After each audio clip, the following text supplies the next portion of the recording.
भी है। मोक्ष तो अलग, एक अलग बात है। साधु महात्मा संत जन जो रात दिन साधना में लगे हुए हैं, फिर भी संशय है होगा कि नहीं, फिर भी संशय होगा कि नहीं। तो ये अगर वो सही मार्ग मिल जाए, जीव अविनाशी है और उस अविनाशी का इस जड़ शरीर से कभी बंधन हुआ ही नहीं। अब उसने भूल से पकड़ रखा है, अब इस पकड़े को बंधन कहा जाता है। अगर वो छोड़ दे तो वो मुक्त था, मुक्त है, मुक्त रहेगा। उसने पकड़ रखा, मैं पुरुष हूं, ये पकड़ना है, मैं स्त्री हूं, मैं अमुक हूं, मैं इसी मैं को जो साधना के द्वारा गलित कर दे उसी को मोक्ष कहा गया है। क्योंकि जो हम हैं का मतलब ये शरीर नहीं, हम है का मतलब मन नहीं, हम है का मतलब बुद्धि नहीं। जो हम अविनाशी हैं इसी में कहीं।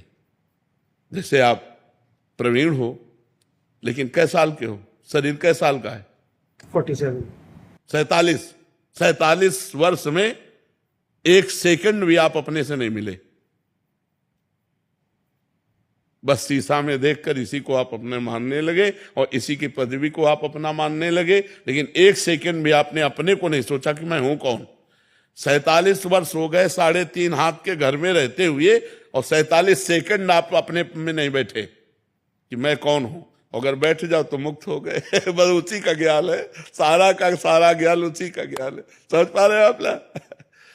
सोनिका चांडक जी, राधे राधे महाराज जी। महाराज जी, मेरे पास कोई सटीक प्रश्न नहीं है। मुझे प्रतीत होता है कि मैं ईश्वर कृपा से आत्म मंथन की प्रक्रिया में हूं और जिस स्वयं को मैं जानती हूं वो सामाजिक है, आत्मिक नहीं। महाराज जी ये कहना चाह रहे हैं। बढ़िया, जब आपका कोई सटीक प्रश्न है, नहीं तो उत्तर सटीक कैसे मिल सकता है?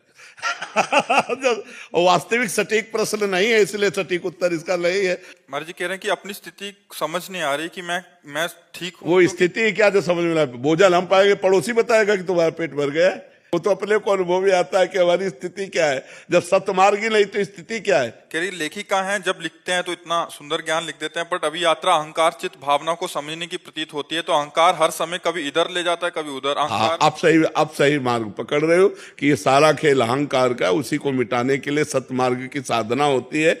और जब सतमार्ग की साधना होगी तो आपको ऐसा लगेगा कि मैं लिख नहीं रही हूं, मुझसे लिखाया जा रहा है। मेरे भगवान बैठकर के मेरे अंदर मेरे को लिखवा रहे हैं, मैं तो एक निमित्त मात्र हूं। ये हाथ चल रहा है, ये नेत्र चल रहे हैं, ये बुद्धि चल रही, लेकिन इसमें बैठकर परमात्मा लिखाता है। तब समझ में आएगा कि अब थोड़ा लिखना सही हुआ है। ठीक है, नाम जप करो, करती हो नाम जप? नाम जप करो, भगवान कोई है जो उसके